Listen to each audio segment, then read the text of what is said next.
अस्सलाम वालेकुम स्टूडेंट्स। अब जो हम टॉपिक पढ़ने जा रहे हैं वो है प्री एक्लेम्सिया, यानी कि एक्लेम्सिया से पहले की कंडीशन जो होती है इसको हम टॉक्सीमिया ऑफ प्रेगनेंसी या फिर प्रेगनेंसी इंड्यूस्ड हाइपरटेंशन का नाम भी देते हैं। इसमें होता क्या है कि प्रेगनेंसी में हाइपरटेंशन यानी कि ब्लड प्रेशर जो है वो एबनॉर्मली इंक्रीज़ कर जाता है और साथ में प्रोटीन यूरिया यानी कि यूरिन के अंदर प्रोटीन जो है वो प्रोड्यूस होती है।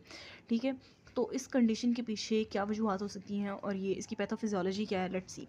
अब आपको जनरली पता होना चाहिए कि ये हमारे पास अगर ये ग्रोइंग एम्ब्रियो है, इसके अंदर सारा ग्रोइंग एम्ब्रियो है, उसके अराउंड ये हमारे पास क्या चीज़ होता है, ट्रोफोब्लास्टिक टिश्यू होता है, साइटोट्रोफोब्लास्ट होता है और सिंसिशियोट्रोफोब्लास्ट होता है। ठीक है, अब ये फ़र्ज़ करें कि ये मैटरनल यूट्राइन वॉल है, मैटरनल की जो मदर की जो यूट्रस होती है उसकी वॉल है। ठीक है, तो ये सिंसिशियोट्रोफोब्लास्ट जनरली क्या करता है, इसको इन्वेड करता है। ठीक है, इसके अंदर इसको इम्बेड करने के लिए, इसके अंदर घुसने के लिए इसको इन्वेड करना शुरू करता है, इसके ऊपर हमला करना शुरू करता है।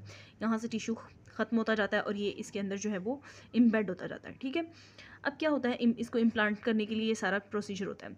जब ये इसका टिश्यू ग्रो करके इसके अंदर इम्बेड हो रहा होता है तो ये मैटरनल ब्लड वेजल्स जो है ना, इनके अंदर सर्टन चेंजेस आती हैं। वो सर्टन चेंजेस क्या होती हैं कि ये हमारे पास इस तरीके से ये ना ग्रो करता है ना, जब सिंसिशियोट्रोफोब्लास्ट अंदर, तो ये विलाय बना लेता है और ये जो ब्लड वेजल्स होती हैं इनलार्ज होके विलाय के दरमियान में इंटरविलस स्पेस जो होती है उसके अंदर क्या कर लेती हैं, ऐसे सारी यहाँ पे जो है ना वो बड़ी होके ये इंटरविलस स्पेस को ये फिल कर देती हैं और यहाँ पे सारा जो है वो ब्लड एक्यूमुलेट होना शुरू हो जाता है।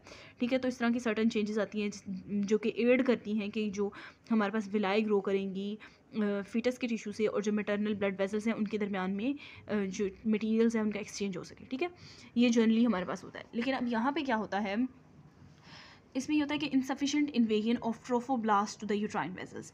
यूट्राइन वेसल्स यानी कि यूट्रस की जो ब्लड वेसल्स होती हैं उसके अंदर ट्रोफोब्लास्ट का इन्वेजन जो होता है, उसकी इम्बेड होना जो होता है वो इनसफिशिएंट होता है, काफ़ी नहीं होता। तो हमारे पास ये जो यूट्राइन वेसल्स के अंदर एडेप्टिव चेंजेस आ रही थी वो नहीं आएंगी, तो क्या होगा, प्लेसेंटा प्लेसेंटा जो कि बन रहा है, इधर से हमारे पास फीटल टिश्यू भी है, उधर से मैटरनल टिश्यू भी है और उनके दरमियान में एक्सचेंज हो रहा है मटेरियल्स का, न्यूट्रिएंट्स का, वेस्ट का। उसके अंदर ब्लड फ्लो डिक्रीज़ हो जाएगा क्योंकि जो यूट्राइन वेसल्स जो कि प्लेसेंटा की फॉर्मेशन में पार्टिसिपेट कर रही हैं उनके अंदर एडेप्टिव चेंजेस नहीं आई हैं, तो प्लेसेंटा में ब्लड फ्लो जो है वो डिक्रीज़ हो जाएगा।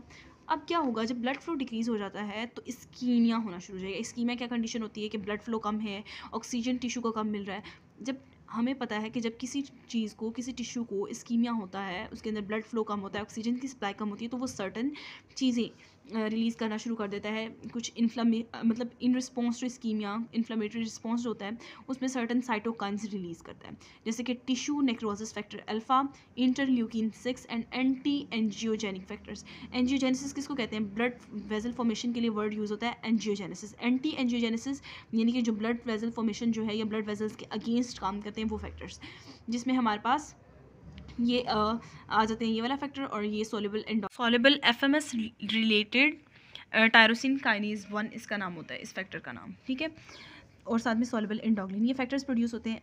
ये जाके अब यहाँ से ब्लड से फीटस जो है ये प्लेसेंटा इसको रिलीज़ करेगा, ये मदर के ब्लड के अंदर चले जाएंगे और वहाँ पे जाके वेजल्स जो है ना, वेजल्स के ऊपर इनके डेटीरियोरेटिंग इफेक्ट्स होते हैं, उनको ख़राब करना शुरू कर देते हैं। ठीक है, जैसे ये हमारे पास किडनी, लिवर और ब्रेन की जो वेजल्स होती हैं, ब्लड वेजल्स, उनका स्पाज्म कॉज कर देते हैं। ठीक है, स्पाज्म का मतलब समझते हैं ना आप, इस तरीके से करके वेजल्स सिकुड़ जाती हैं। ठीक हो गया, और दूसरी तरफ ये क्या करते हैं, वॉस्कुलर इम्पेयरमेंट हो जाती है। वॉस्कुलर इम्पेयरमेंट होने की वजह से जो किडनी होता है उसके अंदर ब्लड फ्लो डिक्रीज़ हो जाता है, किडनी के अंदर ब्लड फ्लो डिक्रीज़ हो जाता है। दूसरी तरफ हमारे पास यही फैक्टर्स होते हैं ना, ये वाले फैक्टर्स, ये जाके जो ग्लोमेरुलर मेम्ब्रेन होती है, जो कि फिल्ट्रेशन मेम्ब्रेन होती है, जिसके अगेंस्ट फिल्ट्रेशन होना होती है किडनी में, वो थिकन हो जाती है। इसकी थिकनिंग की वजह से क्या होगा, फिल्ट्रेशन जो है वो कम हो जाएगी। एक तो रीनल ब्लड फ्लो पहले ही कम हो गया है, दूसरा ग्लोमेरुलर मेम्ब्रेन भी थिक हो गई है, तो उसकी वजह से हमारे पास जो फिल्ट्रेशन होती है अक्रॉस द ग्लोमेरुलर मेम्ब्रेन, जो किडनी के अंदर फिल्ट्रेशन होती है, जिसको हम GFR ग्लोमेरुलर फिल्ट्रेशन रेट कहते हैं, वो डिक्रीज़ हो जाएगी। ये चीज़, और साथ में हमारे पास क्या होता है कि हमें पता है प्रेगनेंसी में ईस्ट्रोजन और एल्डोस्टेरोन की प्रोडक्शन जो है वो इंक्रीज़ हो जाती है। ठीक है, तो एज अ रिज़ल्ट ये दोनों हार्मोन्स क्या करते हैं, ये सोडियम और वाटर की रिटेंशन कॉज करते हैं। ठीक है, और इधर से हमारे पास GFR भी डिक्रीज़ हो गई, तो इसकी वजह से ऑटोमेटिकली सोडियम की रिटेंशन हो गई। सोडियम रिटेन रहेगा तो उसकी वजह से वाटर जो है उसकी ऑटोमेटिक रीअब्जॉर्प्शन होना शुरू हो जाएगी, इंक्रीज रीअब्जॉर्प्शन। तो अब ये सोल्यूट भी और साथ में वाटर भी जो है, इनकी रिटेंशन की वजह से एक्स्ट्रा सेलुलर फ्लूइड का वॉल्यूम इंक्रीज़ हो जाएगा, जिसकी वजह से ब्लड वॉल्यूम इंक्रीज़ हो जाएगा और प्रेगनेंसी इंड्यूस्ड हाइपरटेंशन हो जाएगी, यानी कि इस सारे की वजह से ब्लड वॉल्यूम इंक्रीज़ होने की वजह से, वास्कुलर इम्पेयरमेंट होने की वजह से जो वास्कुलर स्पाज़्म हो गया था, वेसल्स जो हैं वो सिकुड़ गई थी। ये दोनों फैक्टर्स मिलके क्या करेंगे, प्रेगनेंसी इंड्यूस्ड हाइपरटेंशन कॉज़ कर देंगे।